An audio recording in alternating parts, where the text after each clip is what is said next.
And welcome to the Barry Foster Show, coming to you from the Ridge Floor Studios in the city of Charm, beautiful downtown Avon Park. If you have any thoughts, ideas, or suggestions for the program, all you have to do is put them in the comments below or send us an email at thebarryfostershow@gmail.com.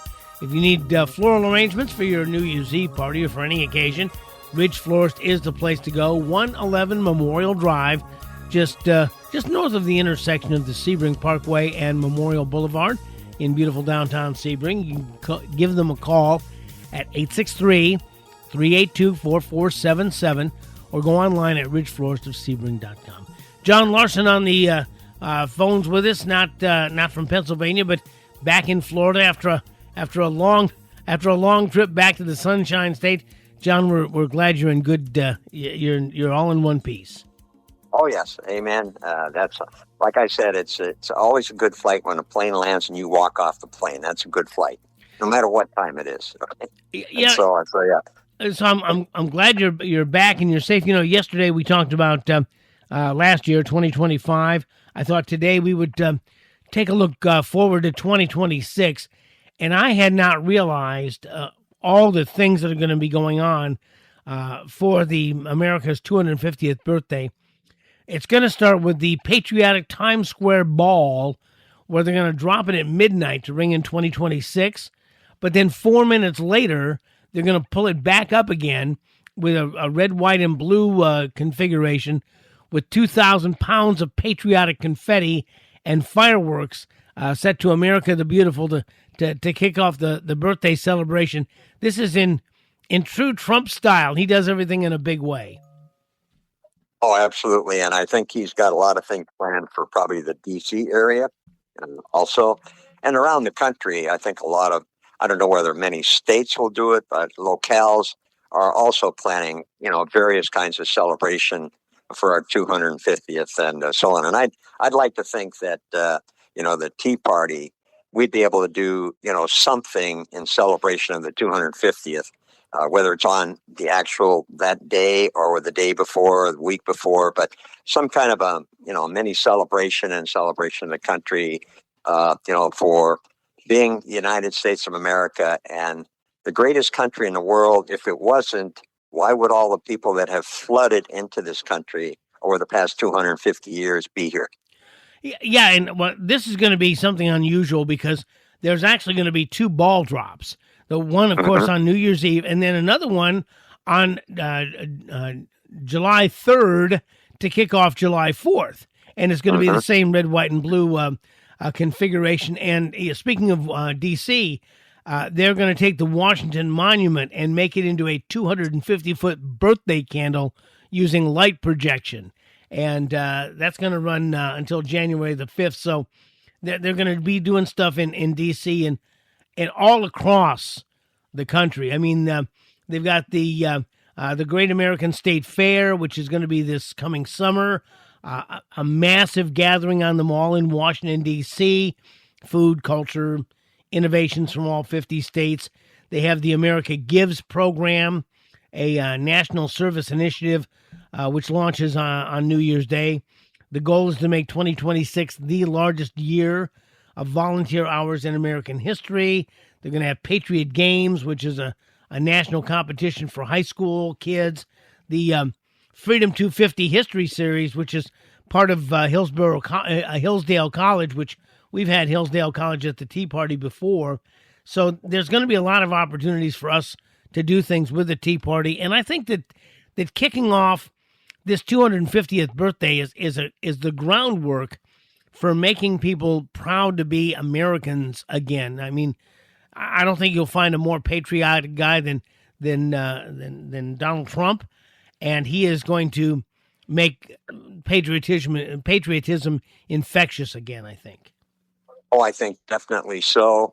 And I believe that there's, at the heart of the American populace, if you will, there are a lot of patriotic people, not only in the military, but also just a lot of people that love this country and really, truly believe and have faith in what a great country it is and what a great country it's been. I mean, I look at my beginning.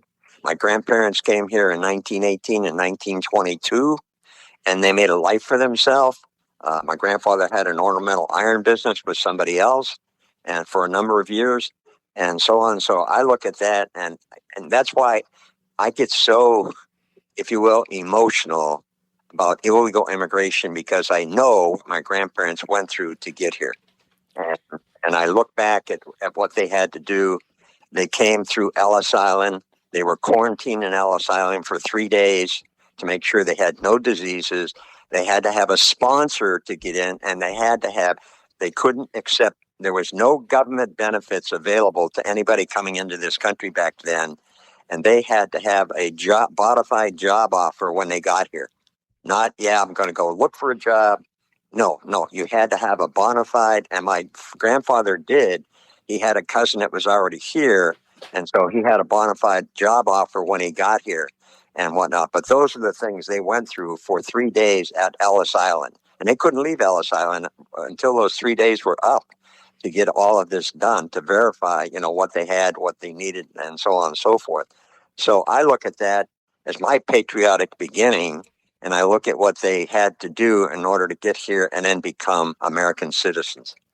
Well, I think, and you've hit on the difference between legal immigrants and illegal immigrants, because legal immigrants have to know about the country. In fact, there's an argument, and I think it's a well-placed argument, that legal immigrants actually know more about this country than most Americans who went to school. Because I think it's a damning indictment of how little children are learning about America. And that's why I'm looking forward to this 250th birthday, because I think we're going to have a giant history lesson, a year-long giant history lesson for kids of all ages. But the illegals have no allegiance to this country, as we've seen here with the Somalians, for one, who really, their allegiance is to Somalia. Their allegiance is to come in, pillage this country apparently for as much as they can get their hands on, and send it back to their country. The latest statistic that I saw for the amount of abuse and fraud that's gone on in just this Minnesota and Maine is the entire gross domestic product of the country of Somalia. That's how much there has been. So I think that it's going to be very important for us to look at legal immigrants and thank them for coming and learning so much and becoming more informed ourselves. Oh, absolutely. I think, and I go back to years ago, I think we talked about this back on the radio, and this had to do, at that point, there was conversation about Puerto Rico and the people that come to this country from Puerto Rico. And in the bodegas in New York, which are like, they're like, I call it convenience store, but they're little supermarkets, little markets, and a lot of it located in New York, but I know elsewhere. And these bodegas, and there was a story that I saw at that time, and this was going back, 4 or 5 years ago, where the bodegas sold these barrels. And the people would come in with their food stamps, and they would get food, put it in the barrel, and then mail it to Puerto Rico. Okay, so this is, this kind of, now the Somali situation is somewhat different because of the theft that's involved, but the concept of what they were doing, the Somalis shipping money back to, where they came from. Unlike the Puerto Ricans, they were taking their food stamps, buying food at the bodega, loading it in a barrel, and then that barrel would get mailed down to Puerto Rico. So, this has been the most generous country in the world, and unfortunately, probably too generous in a lot of cases, because people learned very quickly how to corrupt the system of benefits, and they did it in a big, big way. Yeah, and one of the problems is that before nobody would do anything about it. Nobody would do anything about it. Now it seems like there is some light at the end of the tunnel. That the crackdowns are coming. The wrongdoing is being found out, and they're doing something about it. And again, I think that there is no race, creed, color, national origin attached to being an American, but you have to sign on to being an American. And this is what I'm hoping that this 250th birthday will set the stage for us to rally around being an American. And we've talked about this in the past, that I don't think the kids were taught the revolution. They were taught the Civil War, but they weren't taught the revolution. They weren't taught about King George and all the things that went on. And I'm hoping that the Tea Party, for better than a decade, has been an informational and educational source. I'm hoping we can do that, and there will be more things, maybe even in legacy media, about that. But it's nice to see that they're going after some of these things, and now you don't worry. Well, what are you going to do about it? Well, now they're doing something about it, and I think that's part and parcel of what we're so happy about. Oh, I think, yeah, definitely now. And I just saw a news article this morning I was watching early, and Kash Patel came out, and he was responding to the corruption that's taking place in Minnesota because it's so huge, and it gets bigger and bigger by the day as far as the dollar value of the corruption and so on. And he was saying, yes, the FBI is on it. And yes, we're going to investigate everything we need to investigate in order to get to the bottom of how bad and how total the corruption has been just in the state of Minnesota. But now also there's more articles coming out and stories coming out about corruption in other smaller communities around the country, Maine, Ohio, and whatnot, where they have uncovered corruption. And so this thing is massive. And, people say, well, you're being racist when you're talking about just the smallies. Well, I'm sorry. That's where the crime has been committed. Okay. That doesn't mean that there's not other crime being done by other ethnic groups, but it appears right now on the surface of what we know. And a lot of it has been brought out by, there's an undercover, and he was a podcaster guy, but I think his last name is Shirley. Nick Shirley. I was just going to talk about that. He has done almost all of the investigatory work uncovering the massive fraud in Minnesota and or Minneapolis and so on. So kudos to him for taking his so-called show on the road and doing the investigatory work when obviously nobody would do it. And then at the same time, you see the so-called governor of Minnesota walk around Walsh, and he's completely either oblivious or he's part of the problem. But I mean, he's been, all the people that are in any sense of power, and unfortunately, the lieutenant governor, it's a female in Minnesota, is going to run for the Senate, the U.S. Senate. Now, whether she gets elected or not, I hope not, because obviously any of the people in power in the state of Minnesota, as far as I'm concerned, are complicit in what has happened, because it's been going on for years, not just weeks, years. So they've known about it. You can't be, if you're the police chief of Minneapolis, and he's been on a lot, and he cries all the time about the Somalis, but how could you be a policeman when you saw somebody that came here a couple of years ago, had zero, and now they're driving around in BMWs and Mercedes-Benz and have these big houses and not know that? How did they manage to get all that so quickly? Yes, corruption was taking place. That's how they got it. So very disappointing. You're right about Nick Shirley, and apparently Nick Shirley ran up on this guy, and his only identification is his name is Dave, and that's all. But he has been tracking this for like 9 years and hollering and screaming about it, and nobody would do anything until he ran him up on this kid. This Nick Shirley had a podcast, and he's almost gotten beaten up. He went to these. First, he went to the daycare centers, and one didn't even spell learning on their sign right. It said it was the Leaning Center. Then he went to some of these warehouses that were just full of offices, and they were supposed to be healthcare facilities. So he went in, and when he went to the daycare center, he said, "I want to get my kid Joey in," and nobody would talk to him.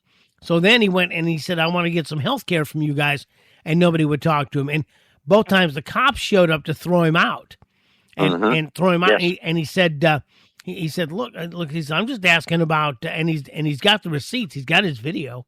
He says, "I was just asking about getting my kid into to daycare. I was looking for health care."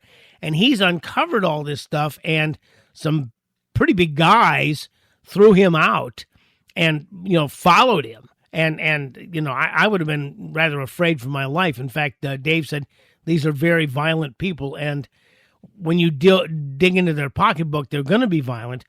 I'm hoping that people see this kid and say, "Why, I could be the next Nick Shirley." Just like they were saying I could be the next Charley Kirk, and there's some kids that have gone out and started to do that. I'm hoping citizen journalism now, like yourself and myself as well, get into some of these things and begin to bring this forward, because there's a lot of work all across the fruited plain, John, that citizen journalists need to be getting involved with. Oh, yeah. And the thing of it is, I mean, the corruption, starting with Elon Musk and Doge, okay, initially, when they got into Washington, D.C. for the number of months they were there, what they uncovered and exposed, and there's no doubt in my mind that a number of public officials in the federal government knew about the corruption and did nothing about it. And it took Doge and Elon Musk and his troop, okay, to make things happen and shine a light on the corruption that was taking place, and then finally put it forward to the American public. And then it's kind of, slowly snowballed after that. The Nick Shirley thing, like you said, in Minnesota and so on, and others around the country are beginning now to uncover the massive, massive, massive amount of fraud and corruption in the country. And let's face it, the Democrats are highly unhappy with what's going on, because a good percentage, I believe, of the money from USAID and other corrupted USO, government organizations, NGOs, and so on, was being funneled back through to the Democratic Party. And now some of that's been exposed and has been hopefully eliminated, to where that money is not going to be coming back to their coffers. Well, this guy, Dave, apparently was self-educated and had been going into and just asking for the documentation from the state of Minnesota. And he went in, he got names, he got numbers, he got the amounts of money, and they took that information that they just got from the state and began to unpack it and go to the places with the videos running. And it seems to me that this is not rocket science, but you have to have some bravery, because that one kid from Doge actually did get beat up. He got beat up pretty badly. Yes, he did. And because when you start dealing millions and billions of dollars, there's a lot on the line there. They're glad to send somebody to rough you up a little bit to see if they can get you to stop. But this thing with Tim Walz, I keep hearing them. They're trying to call him. They use the R word on him. They're calling him incompetent. They're saying he's an idiot. He's mentally but I don't think that's the case. People are more easily forgiving of incompetence than they are of evil. And I think there are people that knew exactly what was going on and may have actually instructed some of the people downstream to take care of it, because they were profiting from it in some way. I don't think that anybody in here was stupid and didn't know what's going on. That's just me. I think these people knew exactly what's going on, and I'm hoping more citizen journalists begin to, before they start the paper shredders, look into the facts and figures from the state of Minnesota and Maine and Ohio, and find out who signed off on this and when they signed off on it. Oh, yeah. Well, I'll tell you, the person that I believe has been highly involved by looking the other way, if not being complicit, and that is the AG, Keith Ellison. Yes. I think he is highly involved. As the Attorney General, your number one job is to prevent corruption within your state or your district or your whatever area you're over, and so on. And for him to sit there and claim ignorance or not knowledgeable about what was going on, I find it highly, highly impossible. Highly impossible. And the second thing that we really need to begin to dig into now, because I think it far transcends the one state we're going to talk about. But I think that it's time for citizen journalists to begin to dig into the elections system. We're now finding there's better than 300,000 questionable early votes that did not qualify. They weren't signed off on. And if those 300,000 votes go away, Trump takes Georgia. And I think that it's going to be up to the people in Georgia, the people in Arizona, the people in a lot of these states to begin to unpack what was done during this during the 2020 election, who was responsible for it, and who's still there. Again, I think citizen journalists, and I think there'll be some whistleblowers along the way, people who worked for the supervisors of elections, who will come forward and say, hey, we know this was wrong, that was wrong. We saw the videos where they were pulling out ballots from under a table, for crying out loud. Yep. No, I saw some of the videos. They pulled out some of the videos from the Georgia election, and they specifically, in this case, and I don't know what part of Georgia. I think it was in the Atlanta area, Fulton County. Fulton County, yeah. And this woman was one of the so-called tabulators that put the ballots through the machine to record the vote. And she took the same stack of ballots, and put them through the machine 3 times. 3 times. And they have it on video. Yes. And it was the same stack of ballots. And she put them through the machine to tabulate them 3 times. So when that kind of stuff happens and it's visible and you see it, you can't say, well, no, it doesn't. It exists. And you let it slide and pretend that the election, and you pretend the election was up straight and honest. How crazy are you? And how crazy are you to think that we can't see that and know what really happened? So, yes, they've got to get before the midterms. I think that it's before they did not have people that would prosecute this kind of thing. And you put yourself in danger. You put yourself in danger by pointing it out. You put yourself in danger by pointing it out. I think now you have people in there who are willing to go in and look. And because this is a federal election, because this involves the presidential election, the feds can get involved. And I think that as they begin to unpack some of this other stuff, because we have a very, very, very important election coming up, and we need to make sure that everything is on the up and up, win, lose, or draw, on the up and up for these midterms that are coming up. And time's a wasting for us to dig into what happened in 2020 and make sure it doesn't happen in 2026. Oh, yeah, we've got 11 months, almost 11 months, okay, to make things more up, straight, honest, straightforward, whatever term you want to give it, to be sure. And this is true also in Florida, okay? It Absolutely. is true also in Florida that we have to know to the best of our ability that the elections are going to be honest, they're going to be straightforward, and there's no doubt in the results. Because I believe when you take a look at it, I can't believe that every election, year after year after year, whether it's in California, Illinois, New York, any of these so-called blue states that we have had concerns about how corrupt their voting may be, that they are not also corrupted. So I think they're there, but either no one has taken the time or the energy to investigate, or they haven't had the resources in order to make it happen. Because it does take resources, it takes time and energy. And, if it would be possible to have, like, if you will, some kind of a little Doge thing pertaining not only to elections, but also just the actual running of the governments in the locales, even in, let's say, Highlands County and so on. How are things running, and are they running to the best of our ability? Is the money that the state or the locale takes in, is it being used correctly? Is it being audited?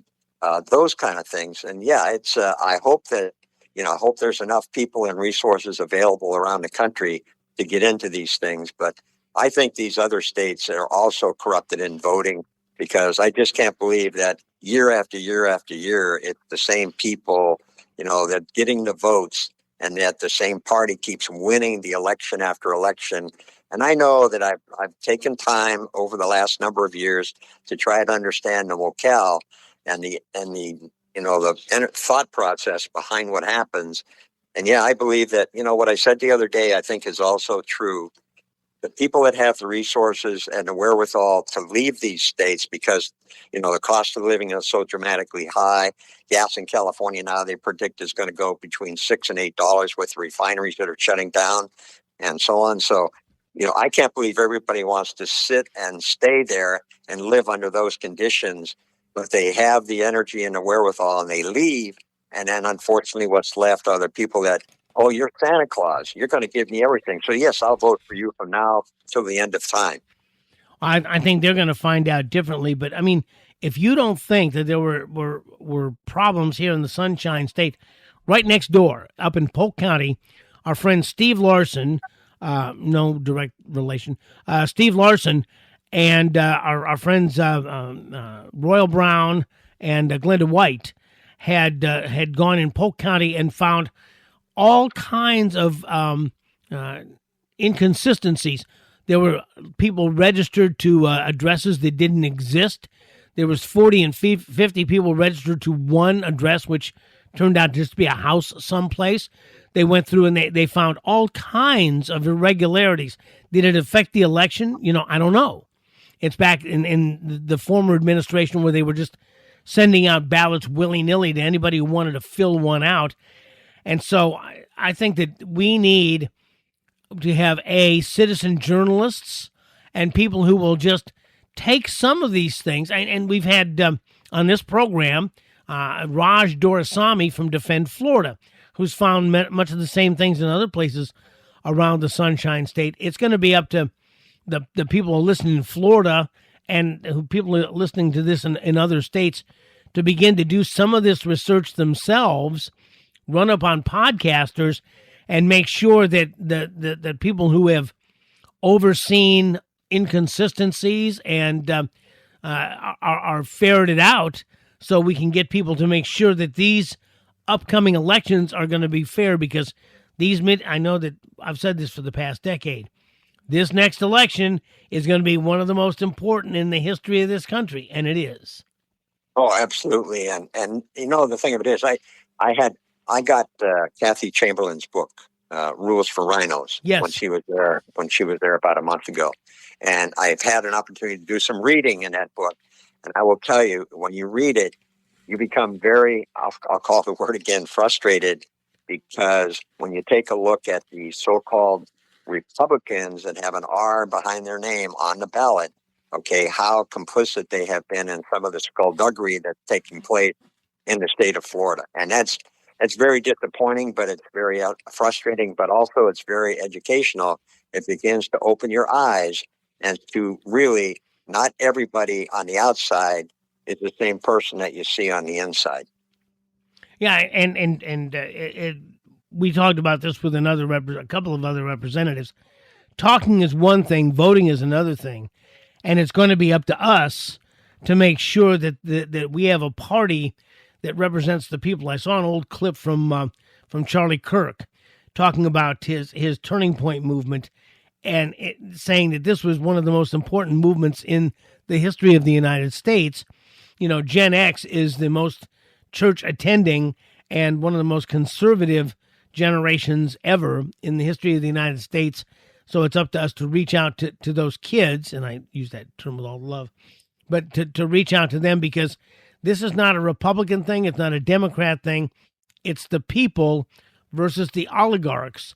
And I think that as we begin to find people who are taking money, and that's what Doge was finding out with the U.S. aid and things like that, as we begin to shut that money off, they're not going to be happy. And they've stashed some money back. I mean, they have money to fight this fight, and it's going to be up to us to work really hard to make sure that we win at the ballot box. Oh, that's it. I mean, that's the key. And again, people have to have faith in the fact that when they cast their ballot, it's an honest election. Because otherwise, one of the things we have in this country is the right to vote. Okay, that's a right that's given to us. We have a right and to me, a responsibility to vote. It doesn't matter how you vote, but voting is one of the freedoms that we have in this country, and not to take advantage of it in a free way and in an honest way. That's where it begins to really affect people, in all kinds of ways, if they don't have faith in their ballots once they cast their ballot, and the fact that, that there's a candidate that should win based on their background, their history, all of that, whatever they bring to the party and what they bring to the election game, if you will. We've got to have faith in the fact that it's an honest system. And if you don't have that, then you really have no faith in the system. And John, as we go into 2026, Donald Trump has to look at this legislative session as his last best hope to make sure that as much gets passed as he can, because we don't know what's going to happen after the upcoming midterms. And the first big thing, the big one, I guess you'd say, is the continuing resolution, the budget reconciliation, which is coming up. And because they have the ability to pass this with just 51 votes in the Senate, there's going to be so much in this big one that needs to be done that we're going to have to work on our legislators, our senators, and our congresspeople to make sure that everyone lines up behind this and gets some of these executive orders codified into law. Yeah, and as I said earlier, that's the thing that concerns me. I don't see, because the Democrats seem, especially if you go in the Senate and so on, Chuck Schumer, love him or hate him, okay, and whatnot. I think he's done more damage to this country than most people. But I think the thing that is very, if you will, it's very frustrating for the American people. That there's things, for instance, you take a look at the number of people that Trump has been trying to get approved in the Senate over for a year now, for 1 year. And he has been unable to get almost any of his things, the people that he's wanted to get in for judges and for other positions, even people that are representative in other countries, for crying out loud. They can't even get those to be brought forward to a vote. And so it's a year, a whole year. And Chuck Schumer's the person that has held this up for that period of time. And yet it seems like when the Democrats are in power, their nominees just sail right through. The Republicans vote for them, their nominees, they sail right through and they get them in position, they get them in their job, their assignment, whatever it is. And yet the Republicans sit there and twiddle and twaddle and wonder why things don't get done. They need to play the game that the Democrats play. Okay, that's what they need to do. They need to play that game and so on. And we have not had the leaders, as far as I'm concerned, Mitch McConnell, for crying out loud, and so on. And now John Thune. I don't really care for John Thune. I've always thought that he's been a rhino and so on. So it's very disappointing when you've got the good people. You need to get the good people in positions, and we're unable to do it.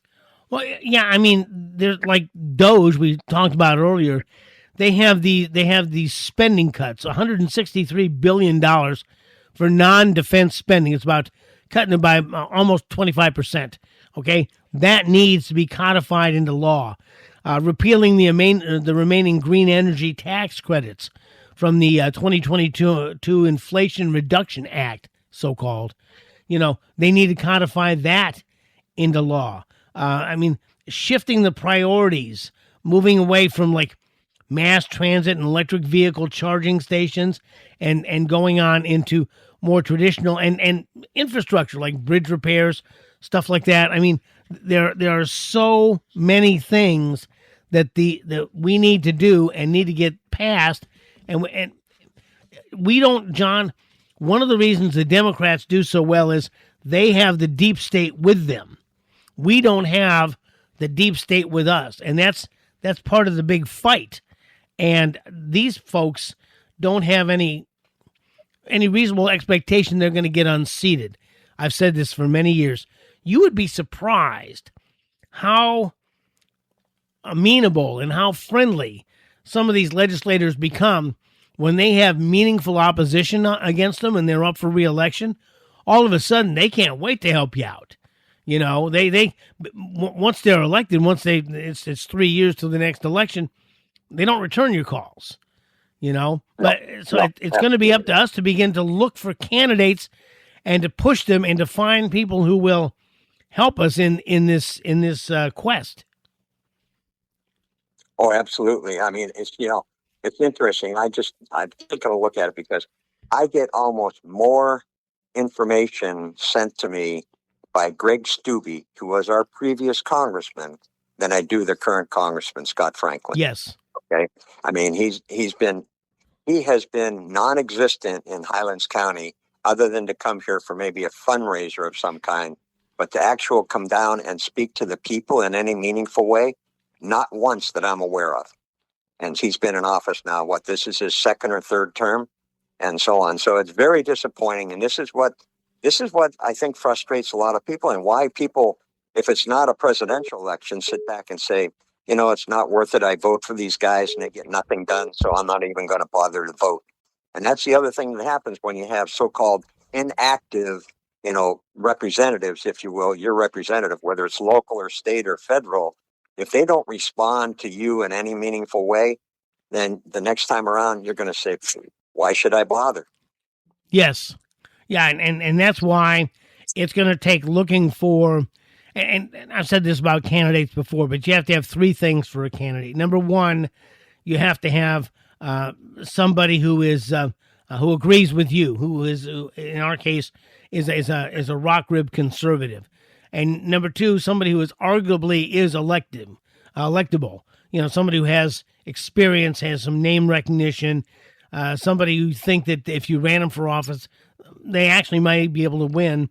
And the third thing is somebody who really wants the job. Okay, because number one, you have to be two different people. You have to be a great candidate. Okay, you have to be a good candidate, and then you have to be a good legislator. And the kind of campaigning it takes, there's no small amount of campaigning that it takes. So I mean, it's going to be an effort, and it's an effort on both the local, the state, and the federal levels. Although I think our state representatives here are pretty good right now. Yeah. I think they are. I think they've been, primarily responsive, if you will, and even on a local level, I think we've been very lucky. And a couple of candidates that have been on the school board for the last couple of years, Nicole and Reese, and I think they've been responsive. And I think every time I've contacted Nicole, she has come back to me with information that she could find pertaining to my question. And I think that's really what you want in a representative, no matter what position. And that is, you call them and you've got a question or an issue. If they get back to you with some meaningful answers in a meaningful time frame, then you've done a good job in getting that person into office. And you hope that you can keep them in that position because they have been responsive and provide you with what it is you're looking for, versus somebody that gets voted into office. And I'll tell you what I've done the last couple of elections. People that have not been responsive or anything, I just don't vote for them. I mean, I'll vote for other people on other positions, but that person, if they're not responsive to me, I just leave it blank. Yeah, and it comes out as an undervote, but I don't care. You don't deserve my vote because you've been non-responsive to anything I've asked for. And that's why we have to provide a meaningful alternative. Even in the primaries, a meaningful alternative. And then I just tell people, I'm not gonna vote for you. And if you will not return my calls, you can't expect to see my ballot going in your direction. But this whole recodification, this whole budget reconciliation, there's one part of it that I think is going to be very important and very problematic. And that is some of the things that Trump has been trying to do to dismantle the deep state, like the Department of Education, because President Trump can't close it by executive order alone.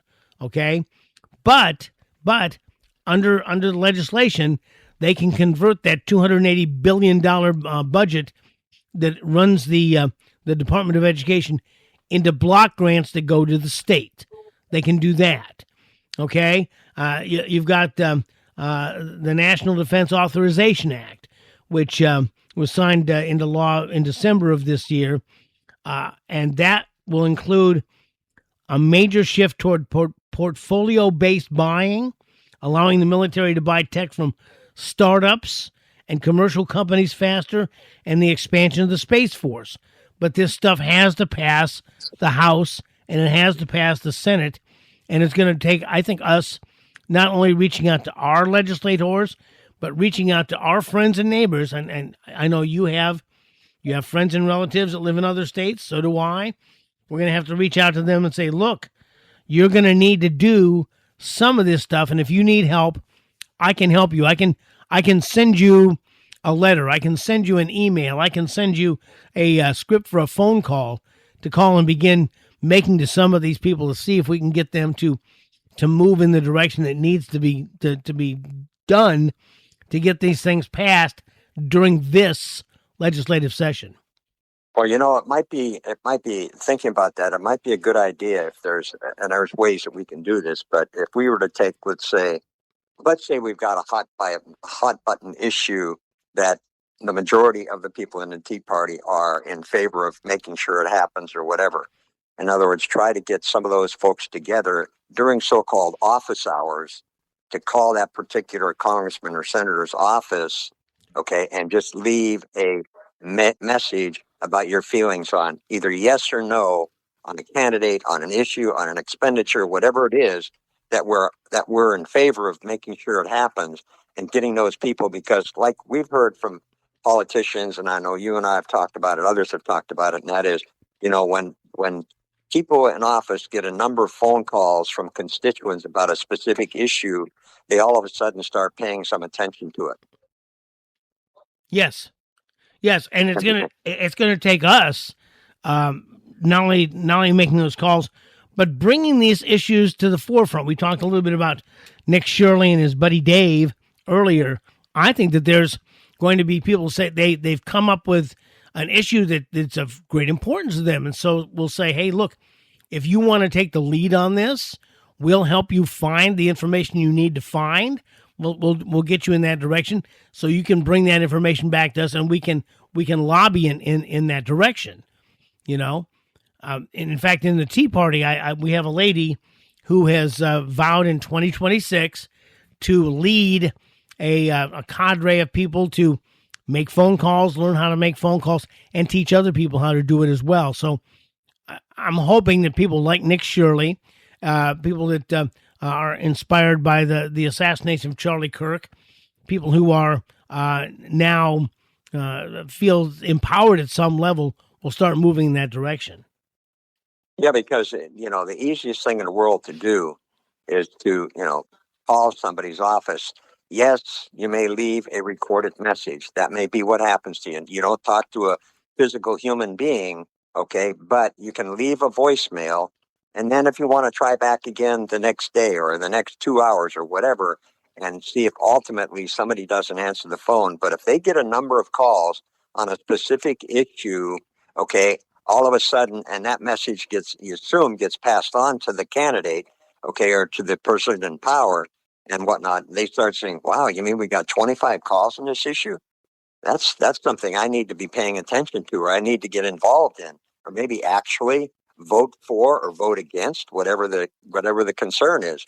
But I think that's something you got to put it in front of them in some action. It can't just be you're sitting back here in Highlands County and you're frustrated as to why Joe Schmo in Washington is doing something. Okay, that doesn't help at all. But what does help is if you call them, leave a message if it's a recorded situation, or talk to a person and say, look, Representative Smith hasn't done what I wanted to on, HB 14, and I want to know why, because this is a very important issue to me. And I can't understand why he's not coming out in favor of it or disfavor of it, whatever the concern is. But they've got to hear your voice on the other end to know that, okay, wow, this person actually called. They took the time to call. It must be meaningful to them. It maybe should be meaningful to me, the candidate.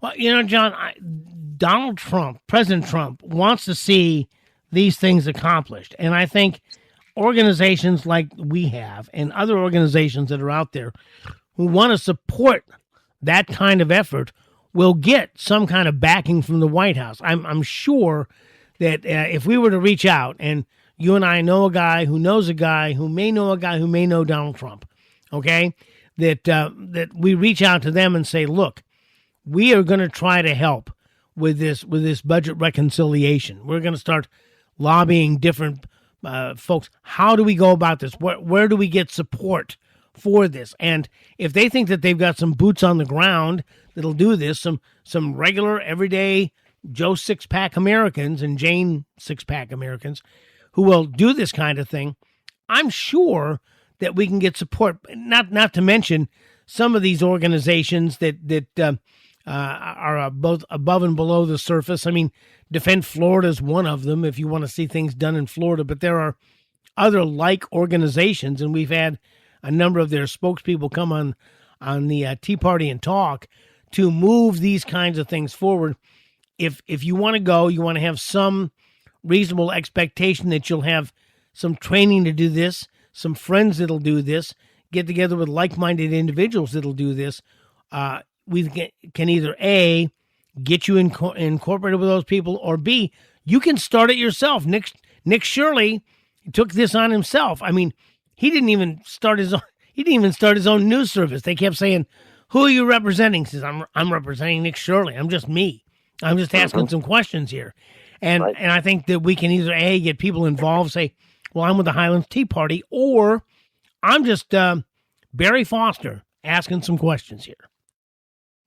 Oh yeah, I mean absolutely, and again, we've heard from candidates or people that are in office indicate to us that when I get X number of calls on a specific issue, that gets my attention, because if that many people took the time to pick up the phone, because 99% of the people will never do that. Okay, they won't. They'll sit back, they'll become frustrated, they won't vote, they won't do this, they won't ask questions. But for people that take the time, to question somebody about an issue or voice a concern, that's when you start to get their attention. And politicians are a very, I'll say, a unique breed. Okay, they won't respond as long as everything is going along. They hear no derogatory comments being made, or they have no descending phone calls coming in and so on. But if they hear something about a specific issue over and over, that begins to get their attention. Well, this must be meaningful for the people out there. Let's say it's something that pertains to senior citizens. Okay, get a bunch of senior citizens on the phone and say, "Look, I'm a constituent, I'm really concerned that you did or you didn't do something on this issue because it pertains to me and my friends that are in my same age bracket. And we're really concerned that if this doesn't happen, that I'm sorry, we're not going to be able to support you any longer." Politicians don't want to hear that.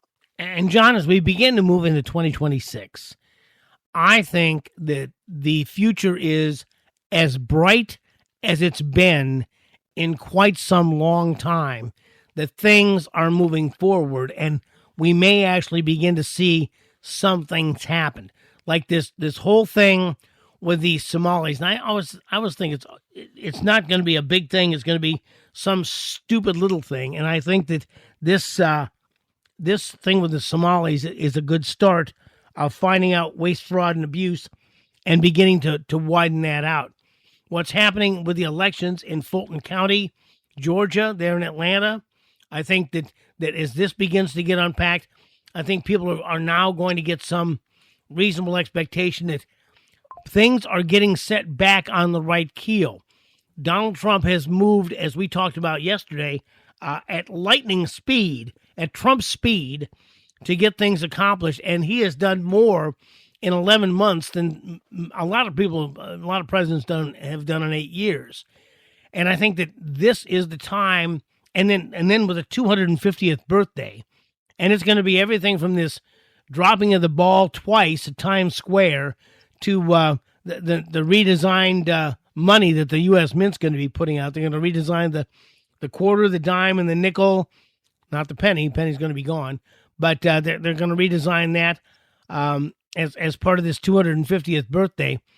I think this is as good a time as any in the last 250 years to be an American, to be part of the red, white, and blue, and to feel empowered and have people start going to Tea Party meetings and 9/12 meetings and Patriot meetings and other such groups to begin to try to exercise our power as American citizens. Oh, I think so. And, you talk about what happens too, and we've seen this before, but and I don't think I mentioned it before, but I saw a thing the other day on Newsmax. Okay, and they have covered the Somali and the Minnesota thing extensively, but they had a chart that showed ABC, NBC, and CBS, the so-called big three, legacy media. Mm-hmm. Okay, two of them have not mentioned Minnesota corruption once, not once. And the other one covered it for like 60 seconds. That was it. So the American people that only watch, and there are people that do this, I know that, and that's frustrating, but they only watch one or those three networks. So they never see the story, and a lot of people today do not get a newspaper So they don't read anything. So they don't see anything. They don't hear anything about this corruption. So when somebody brings it up, their comment is, "I never heard anything about that before. Where did that come from?" And yet it's been in the news now for well over a year. It's really gained speed within about the last 6 months. But it's been in the news. If you go back in time, this Minnesota corruption was starting to be reported on in a minor way years ago. But it didn't get the attention of the people. And again, the networks have squashed it like they did in the election in 2020 and 2016 for Trump. They squashed the bad news for his opposition and didn't say it. So a lot of people that only watch that, because, the question I always had for years was, why the heck don't these people know that? Because they've not been exposed to it. Mm-hmm. And if you're not exposed to it, then you're sitting there in la la land thinking everything is beautiful in Minnesota. There's no problem over there. What are you talking about? And John, that's why I think as a New Year's resolution, we all need to make it a point to say, look, we know people who only watch TV. We need to either engage them in pleasant conversation and bring these things up and say, well, I haven't seen it on the news. I don't understand why that is, Mm-hmm. because it's all over the stuff that I read, and I can send you a short email about it if you'd like to see some of this stuff. And of course, I always recommend you do look it up for yourself, but to begin to adopt some people who don't see this stuff and begin to bring them that information and bring them into the light and just say, well, I just don't understand why you're not seeing that. I see it all the time. Let me show you some things. Introduce them to a podcast. One of my goals for 2026 is to you can put an avatar on your phone that leads you right to our podcast. And all you have to do is touch the button and you're there. You're right there on the button, and you can listen to any of the ones that you want to listen to. And my goal is to try to get more people involved in that. Something I've thought about lately.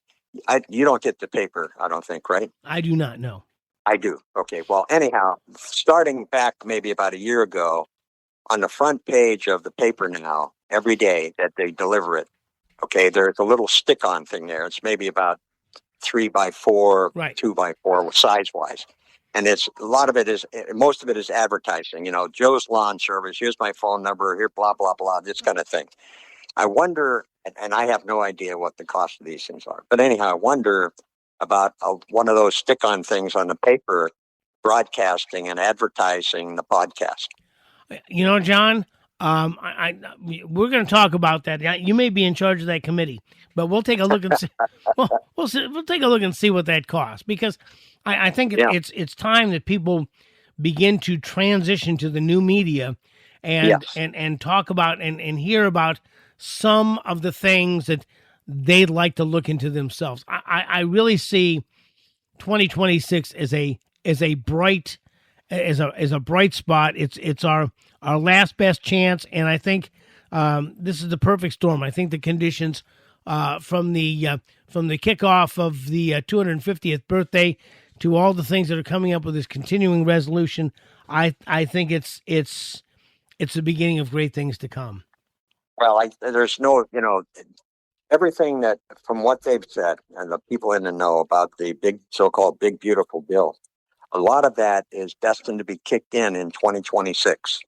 All right, either the first of the year or sometime during the 2026 year, and so on. So as those things, and everybody that is in the know, all right, the financial people and others that were part of putting this bill together have said that there are so many good things. I heard the other day, the average taxpayer, okay, is going to save thousands of dollars a year in the tax relief that is incorporated into this bill. And so that financial thing is going to start hitting people on your paycheck in January. Let's say when you look at your paycheck and you see you're no longer paying taxes on this, for instance, tips, okay, for instance, overtime, and so on. So those people are going to be impacted immediately. And the other people, they're going to see the actual deductions of taxes on their bill actually go down. And so when that happens, that's going to get their attention. And then I think there's a lot of things that are going to kick in next year, either as a result of that bill or just as a result of things things happening behind the scenes, if you will, for, let's say, the cost of food and other items. Trump has already incorporated, I think, and put something into place where a number of drugs are going to be reduced in price. That's going to be meaningful. People that use that drug and so on. So those things are going to start happening. And I think they need to broadcast, as those things happen, broadcast the good news. Okay, the good news for you is this was the cost of this before, and now because of this bill, this is going to be the cost again. For instance, your income taxes. You were paying X amount of income taxes if you had this income. This year, starting in 26, you're going to pay this taxes because based on your income and so on. So there's a lot of good things I think are going to come about because of that, because they've been talking about it now for a year. Okay, so that's going to happen. And then I just think some of the other things, prices have come down. I mean, I don't care what people say. I've gone to the store. I've been in there many, many times and seen the prices. Prices of food items have come down as well. I just bought gas this morning. Okay, I was out early this morning. I bought gas this morning, $2.43. Ooh, $2.43. Okay, nicely done. That's very nicely done. Okay, very nicely done. Yes, thank you very much. Under Joe Biden, what were our gases? Our gases hit $4, sometimes $4 plus, but certainly hovering right around $4. So they've been reduced by almost half. Okay, almost half, 40% in the price of fuel. So that, I mean, and I hear all kinds of people talk about that. Okay, the price of fuel has come down dramatically. All right. In other places, you take the other day, there's a report out that because of the bills that they passed out in California, they're going to pay 37 cents a kilowatt hour. Are you kidding? 37 cents for a kilowatt hour of power and so on. So those are the things that, they always talk about it, but those are the things that get people's attention, and you have to broadcast that in some meaningful way. You have to say, look, here's what you paid before. Here's what you're paying now. Thank you very much. We were able to make that happen for you, the consumer. Yeah, and you can take a look at this and say, if you like this trend, let's keep it going, but it's going to require some work from us. As we talk about helping to recruit candidates, helping to lobby the candidates, the people that are in office now, and making sure that the voting stays true to form. And we're going to continue to do this podcast. And, we really, if you have thoughts, ideas, or suggestions, put them in the comments below, or you can send us an email at thebarryfostershow@gmail.com. And John, I really appreciate it so much. And I want you to have a safe trip all the way home. And we'll get back on and we'll do this again next year, okay? Sounds good to me. Thank you. Barry Foster with John Larsen, who's going to be traveling back from the great northern part of the Sunshine State. You've been listening to The Barry Foster Show from the Ridge Floor Studios in the City of Charm, beautiful downtown Avon Park. As always, any thoughts, ideas, or suggestions you have for the program, all you have to do is put them in the comments below or send us an email at thebarryfostershow@gmail.com. And as we continue to, and buy your flowers at Ridge Florist. As we continue to look for truth, justice, and the American way, Barry Foster and John Larsen, and we'll see you next time.